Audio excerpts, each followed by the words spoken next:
This Shabbos is Shavuos Cotton. It is Shavuos Cotton.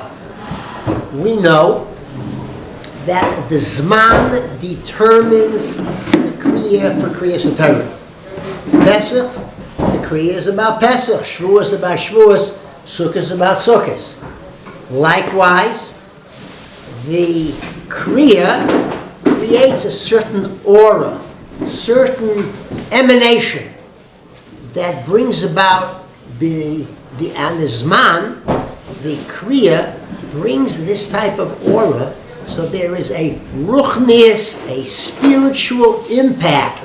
So for example, this Shabbos, Parshas Yisro, that we are going to be reading about Matan Torah, the Matan Torah from the Parsha creates a certain aura of Kabbalah, of Nesinas HaTorah and Kabbalah HaTorah for this week. It's a Matan Torah Ze'ira, a Kabbalah HaTorah cotton in that sense. A Shavuos cotton. So it's good to know. It's Hashem. We should take advantage of it as much as possible. You know, the Sfarim say that learning a block Gemara on Shabbos is worth 500 times more than the same blot of Gemara during the week. 500 pam yoter chashuv b'Shabbat mikol oto ha'be'oto hadaf me'ma shekareh b'meshech ha'shavua. The same thing is for a kapitel Tilim. One Tilim, if a person is written, is worth 500 times more than if it were done during the week. So here we should take him. Kabbalah HaTorah, we should be able to take really advantage of this as such. The fact is this, the Pasuk says, V'ato Yisrael, ma Hashem Elokecha shoel mi'imach, ki im yoras Hashem Elokecha, v'laleches b'cho d'rachav u'lahava osa. What does the Kadosh Baruch Hu want from us? He wants us to have great respect for Him, to be able to have awe for Him. That's what the Kadosh Baruch Hu wants, and to love Him. Now, the Gemara Melacha says, Al tikre mo ela meya. So, the Gemara speaks about meya brachos. But Sfarim speak about as well, meya yomim, 100 days. And it is interesting that from this Parsha, this week, there are 100 days from Yisro until Shavuos. And this is that Tekufa. This is a period of 100 days of serving Hashem me'ahava. Me'ahava. It's a beautiful thing. That here we start dealing immediately. Next week already is Parshas Shkolim. Then Parshas Zochar. Then Parshas Porah. Then Parshas HaChodesh.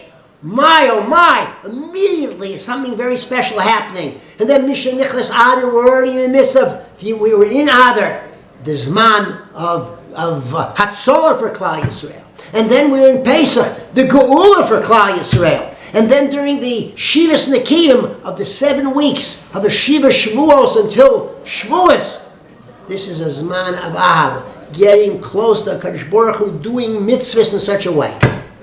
Sfarim speak about this. So we have a great opportunity of great siyata d'ishmaya through Ava. Now the fact is, and I won't discuss it tonight, there's a parallel 100 days, and that's going to begin from Rosh Chodesh Tammuz until Yom Kippur, 100 days. And therefore there'll be Avodas Hashem, Dveikas Hashem, Miyira. So we're now with a person that has 2 wings. You know, you can't function. It can be all with Av, or the plane can't get off the ground. But the fact is we have Yira there, so therefore the person soars into the heavens. But that's the idea. Now, let's deal with Ahava, and that's the way it is. Baruch Hashem. Okay. I want to deal with now the Indian of Matan Torah itself. And this is something you can take home and share easily as too. Chazal speak about Moshe Rabbeinu going up to the Shemayim. And the Maral HaRachim say, Ma Yilud Isha doing here? What is a human being doing here? To get the Torah. Torah, as a choshev. It's been in existence, before the world was even created. 974 Doris, before the whole world was created, before Kadosh Baruch created man, the Torah was there. How are you going to give it to a person? The people, they won't keep it properly. So, Moshe Rabbeinu has this discussion that HaKadosh Baruch Hu tells him to have, is he's holding on to the Kisei HaKovod to be able to deal with the Malachim. And he says, HaKadosh Baruch Hu, what did you give us in the Torah?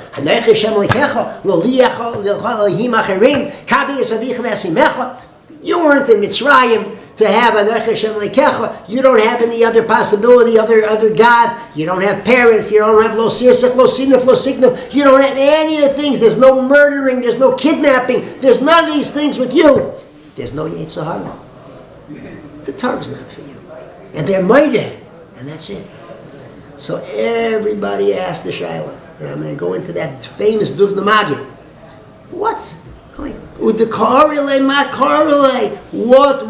the thinking of the Malachim that they should ever dream that the Torah was theirs? They know all these rayas, all these proofs that Moshe Rabbeinu brings that it's for us, it's for us. They knew this beforehand. What is he telling them? So the Duvna Magid gives a beautiful teretz. You know, the Magid always hits the target. They always ask him, how could you possibly hit the target every time? He says, no problem. There's an archer who used to do this. First he shot the arrow, then he drew the bullseye around it. I do the same thing with my Mishalim. First I decide what I want to say, and then I say it. Fine. So what's the story over here? How could the Malachim, have such a discussion with Moshe Rabbeinu? So, Bekitzer, he gives a story, a mashal, of a beloved rabbi in a very small city with his wife and children. And he felt, the rabbi, that it's time for him to go. He wants to take on a bigger responsibility, touch the lives of more people, etc. He gets permission from his president to interview, and he gets the position in the large shul. And the people in this smaller place really feel bad. But, listen, they told him he could go, he could interview, and they give him a party, and everything is wonderful, and they, as sad as they are, and they speak about him, and they give him whatever presents, and he sells his house. And on the day that he's supposed to leave, after selling everything, here he is, picture it. He is standing there, his wife, his children, the boxes, the suitcases, everything, and a wagon. This is still the days of the wagon. The wagon is coming with the horse. And he comes to pick him up and take him with everything to the new position in the large city. And as the horse comes with the wagon and he's there ready to load, the townspeople come around and they circle the rabbi with their arms locked, and they scream, "No, no, never, never! Our rabbi is not going."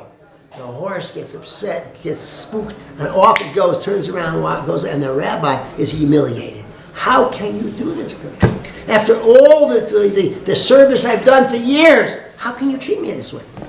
Anyway, he calls everybody together, and everybody comes to the shul that night, and he speaks to them, he pours his heart out. And in the end, the president gets up, he says, Rabbi, you don't understand. Now remember, this story is here to explain why the Malachim, how could they make their arguments when they knew from the very beginning that they have no possibility of keeping Torah? That's the shayla. I'm going to answer it with this.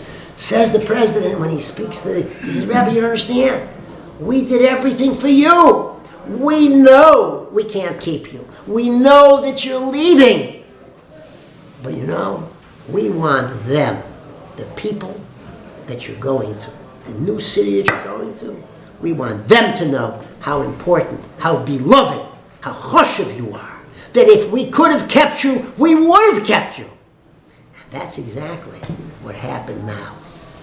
The Malachim, they understood that they had no connection to the mitzvahs, but they wanted us, 3,330 years later, to know, as we are here now, that Torah is so choshev that if the angels in heaven could have kept it, they would have kept it.